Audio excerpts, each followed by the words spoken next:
My older brother, a 30-year-old male, pursued higher education and later worked as an accountant in the city. Meanwhile, I, a 27-year-old male, started working for my dad as a plumber at the age of 15. I attended college to obtain qualifications in plumbing and gas. Around the time the pandemic began, my brother moved back from the city and joined my dad, who was 55 years old at the time, in our family plumbing business. Unfortunately, my dad's health had deteriorated due to asbestosis, rendering him unable to work effectively. Despite his declining health, he continued to work alongside me on Fridays, even though I had taken over the business operations for the past 2 years. During the pandemic, we faced challenges initially, but we managed to bounce back. We expanded our business, now operating 50 vans, each with 1 qualified and 1 trainee plumber. However, last month, my dad announced his decision to step down from the business due to his health. To my dismay, he handed over the business to my brother and asked me to relinquish my role as the acting CEO. This decision deeply upset me, especially considering my long-standing dedication to the business. In the beginning, it was just my dad and me, as my brother had no interest in joining the family business, dismissing it as unworthy of his time. Now he was suddenly the boss, despite lacking knowledge of our trade. I confronted my dad about his choice, but he justified it by pointing out my brother's family responsibilities and university education. Many of our employees were also unhappy with this decision, expressing their intention to leave if I did. Faced with this situation, I decided to leave the family business and start my own. Despite the hurtful messages and criticisms I received, I expressed gratitude to those who supported me. My plan was to reach out to our large clients, hoping to take over projects that had been postponed due to the pandemic. I'd also had the support of 20 colleagues willing to work with me. With my savings from the past 12 years, I believed I had enough to start my own business and stand on my own feet. Despite the challenges, I was determined to make my new venture successful, although I couldn't help feeling guilty about competing with my family. You shouldn't have to endure this injustice. They not only took the business away from you, but also from all the loyal employees who don't want to work under an inexperienced CEO. It's not just about you, Hall. It's about everyone affected by this decision. Your father could have split the business 50-50, with your brother handling the accounting side and you managing production.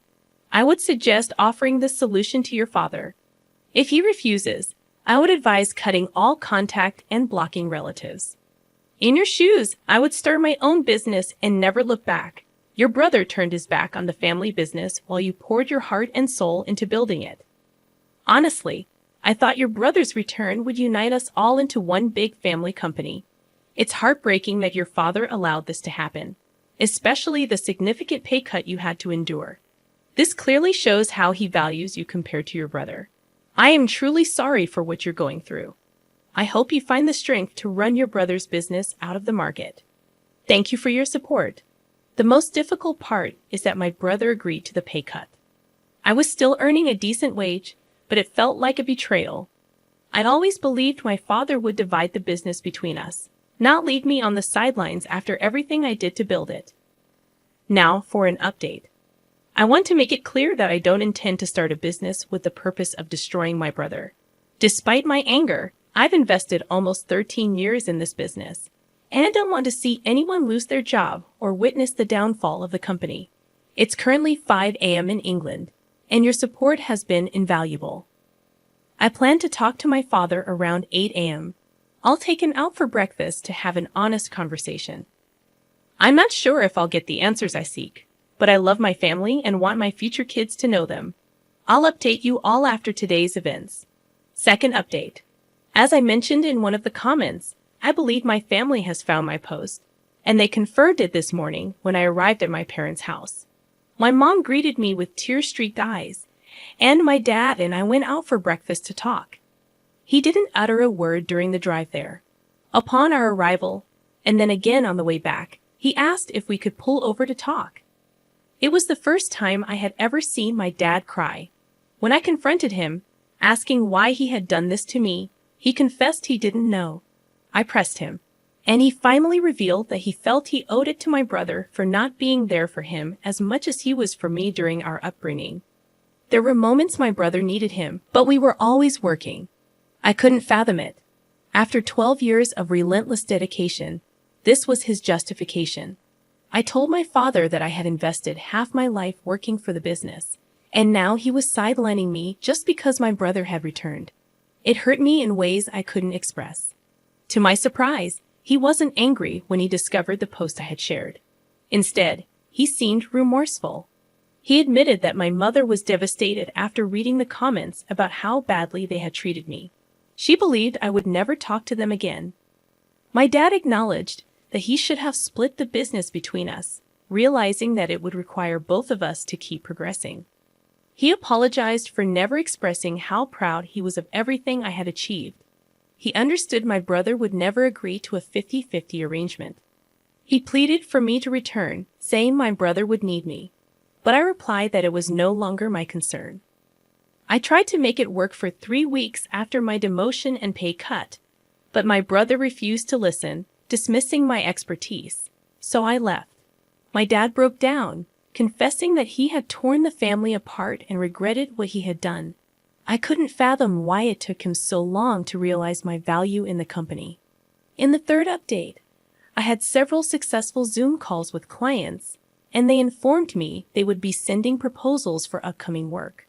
Fortunately, the start dates didn't clash, a concern that had weighed heavily on my mind. 3 of my experienced colleagues had left my previous workplace and chose to join me voluntarily, an affirmation that touched me deeply. At this point, I had everything I needed to start my new business, 3 vans, and the tools I had amassed over the years. Then, my father called and invited me over for dinner. Uncertain but hopeful, I accepted, thinking it might be a step in the right direction. When I arrived, my entire family was present.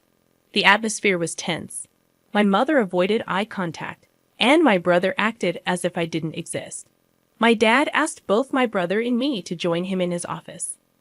He began questioning when I would return to the company, stating that they needed me back early Monday morning. I couldn't believe what I was hearing. I told them both that I wouldn't be returning, that I had started my own business.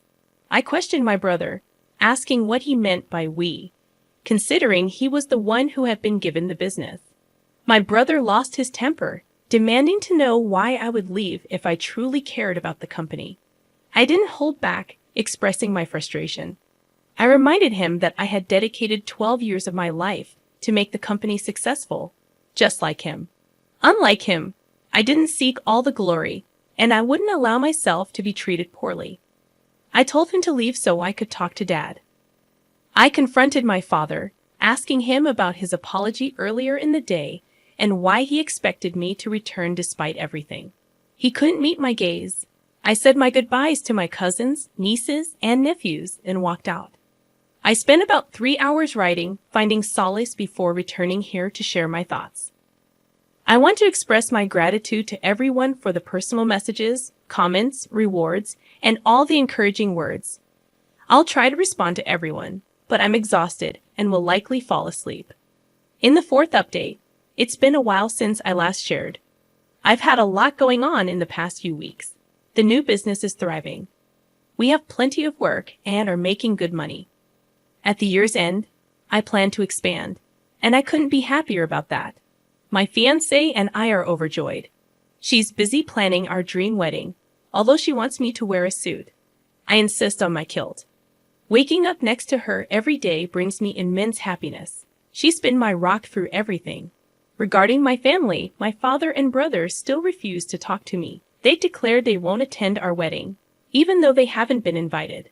My mother contacts my fiancé, asking about wedding details but won't talk to me. On the brighter side, my fiancé's family has been incredible, helping with the lawsuits, assisting with wedding preparations, and much more. I am deeply thankful for their support. Other members of my family have backed off, apologized, and expressed a desire to make amends for the hurtful things that were said. My fiancé and I have decided to have our wedding in November. After we're married, we plan to try for children. We're both excited about becoming parents. The next story revolves around my business, and the decision not to split control equally between my children. I'm a 65-year-old electrician from Germany, looking forward to settling down, traveling with my wife, and spoiling our grandchildren for the rest of our lives. I have built up a small business with 23 employees. My son, Alexander, who is 36 years old, will take control of it. I also have 2 daughters whom I am proud of. Laura, 34, has a master's degree in biochemistry, and Marie, 30, is a middle school teacher in mathematics and sports. Recently, I shared my plan of family gathering.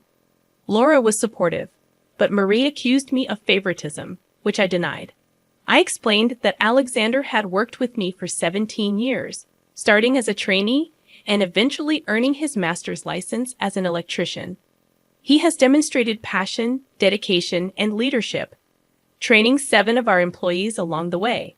My daughters were offered opportunities to work with me during school holidays, but they pursued their own careers, which my wife and I supported financially and emotionally.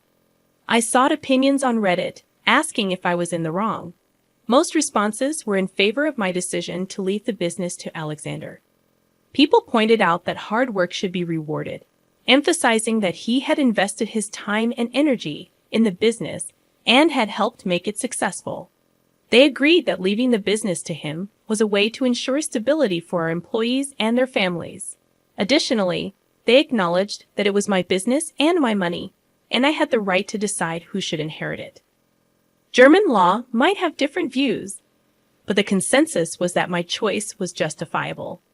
In this situation, it's crucial for your uncle and cousins to consult a lawyer, as there might be legal costs involved in compensating his other children when he decides to pass the company to only one child. It's not being in a hole, it's just practical business sense. Marie may lack experience in this industry or running a business, which makes your son, Alexander, the most qualified candidate, given his 17 years of dedicated work with you. Marie's bitterness appears to stem more from Alexander's close relationship with you than from the handover of the business. It's worth considering that both Marie and Alexander had equal opportunities. They could have chosen to pursue a career as an electrician, but only Alexander followed through. It's unfair for Marie to resent the situation based on her own choices. As for your last story, about your inheritance, you're not the a-hole for not splitting your inheritance equally with your cousins. Your paternal grandmas will specify the distribution of her money among her grandchildren, not anticipating the number of children your dad and uncle would have. Your parents are right in asserting that it's your money, and you should be the one to decide how to handle it after gaining access to it. The accusations of selfishness are unwarranted, especially considering the unique circumstances that led to the uneven distribution. Your upbringing and your parents' financial decisions are entirely unrelated to the situation at hand. I had to buy my own car, while my cousins had theirs bought for them by their parents. My dad's aunt constantly fueled my uncle's belief that my dad was the favorite child, which left my uncle resentful. He now uses the fact that I'm receiving more money to support that idea. I refuse to split the money because it's rightfully mine. The inheritance was meant for the children of my dad, and it's not my fault that my parents had only one child. My parents taught me financial responsibility, and I plan to put most of the money into a lifetime ISA. I intend to use some of it to travel after university and invest the rest wisely. I'm not planning on squandering it all in one go. Furthermore, Connor and Olivia's shares are substantial, far more than most people inherit and more than many have access to in their early 20s. Connor has already spent most of his inheritance on partying, traveling, and cars, so I don't see why I should have to compensate for his choices. Regarding the messages I've received, I want to clarify that my grandma did not exclude my dad and uncle. She only left the money from her various bank accounts to the grandchildren. Her other assets, such as property, jewelry, art collection, and investments, were divided between them. To those who say I'm being selfish, I firmly believe that my decision aligns with my grandma's wishes. Imagine if the roles were reversed. Would they willingly share their inheritance? I don't think so. This is a fair, but not equal, situation. My grandmother was fair by splitting the money 50-50 between her son's descendants. It's their entitlement and not a matter of greed. Anyone questioning it can express their concerns at her grave.